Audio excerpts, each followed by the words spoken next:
忠诚、可靠、索尔的朋友、洛基的死敌、阿萨神族的守望者。在北欧神话中，索尔的锤子曾经被双巨人给盗走，之后靠着这位神明指点迷津，才夺回神锤。而这位北欧神明就是我们这次要讲的内容——海姆达尔。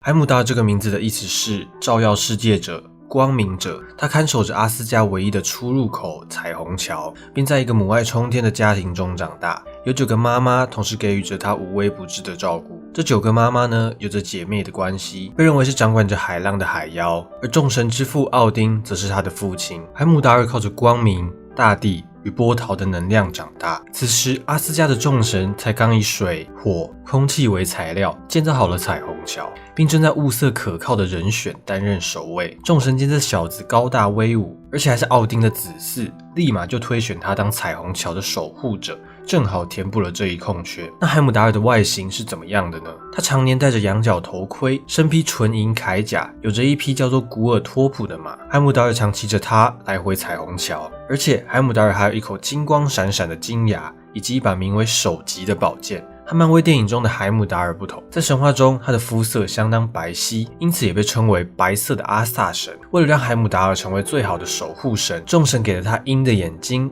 狼的耳朵，使其能够有遥视、遥听的能力。而当时为了获得强大的听力，据说海姆达尔还割掉了一只耳朵。这能力也没有让他失望，当海姆达尔趴在地上时，甚至能听见青草与羊毛生长的声音。不管是白天还是黑夜，海姆达尔都有绝佳的视力。一个叫做西敏约格的地方是海姆达尔的居所，他在这里守护着阿斯加，那是一个绝佳的宁静之地，位于彩虹桥与阿斯加的尽头。海姆达尔喜欢坐在那里，喝着上好的蜂蜜酒。他还有个如星月般的加拉尔号角，但这号角可不能乱吹，因为只有当诸神黄昏来临时，海姆达尔才会从世界之树的树梢上取下它，召唤诸神投入最终的战役。海姆达尔还有一项学生梦寐以求的能力，如果正在收看这支影片的观众还是学生，考试前顶不住的疲惫，开趴隔天的睡意侵袭，大概都是你们最不想面对的事。而海姆达尔则是拥有几乎不用睡觉的能力，爆肝对他来说不存在的。在卢恩符文中，海姆达尔有着自己的字群，代表着清晰，可以帮助你以清晰的方式评估状况，让你用最佳的方式应对他们的发生。他充满着护卫者的能量，像个远见者、聆听者、隐士或者是顾问。海姆达尔虽然沉默，但他就像最忠诚的朋友，静静地聆听你的心声，并给予建议，永远都为你着想。在洛基还尚未被逐出天界时，海姆达尔和他的关系就不是很好，因为洛基经常偷鸡摸狗，耍些小聪明，而且经常被海姆达尔察觉，甚至还被抓个正着。有一次，洛基就在某天夜里偷偷跑到了爱神弗雷亚的卧室，想趁其熟睡时偷走他的黄金项链，但却正好被海姆达尔看到，便立刻前去抓拿。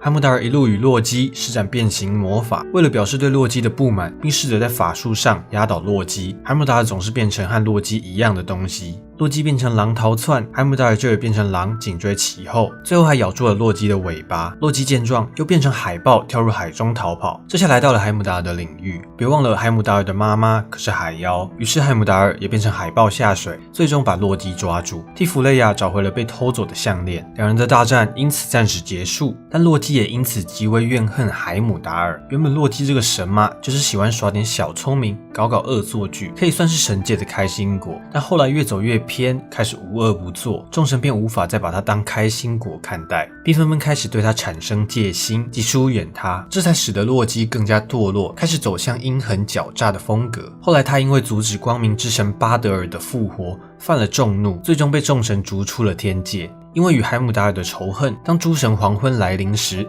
洛基闯入阿斯加，第一件事就是马上去找海姆达尔，与他搏命厮杀。最后两者同归于尽。海姆达尔最有名的故事就是他以里格这个名字到人间划分阶层的故事，其将世人划分为仆人、自由人、贵族统治者。海姆达尔有一天在人间时，在海边见到一间破茅屋，茅屋里住着一对老夫妻，名为艾伊和艾达。化身里格的海姆达尔投宿在这户人家住了3天。尽管这对夫妻穿着十分寒酸，过着十分贫穷的日子，但他们还是热情地接待了里格。艾达奉上了一条又粗又硬的面包和一碗肉，请里格享用。那面包吃起来一点味道都没有，吃上去就像在啃木头。肉也仅用汆烫调理过，但这已经是这对夫妻能拿出来的最好食物。作为回报，李格在这3天教给了夫妻俩很多生活知识。接下来厉害的来了，他每天晚上都睡在这对老夫妻中间。等他离开后，大婶级的艾达竟生下了一个男孩。在孩子第一次沐浴的时候，艾达为他取了一个名字，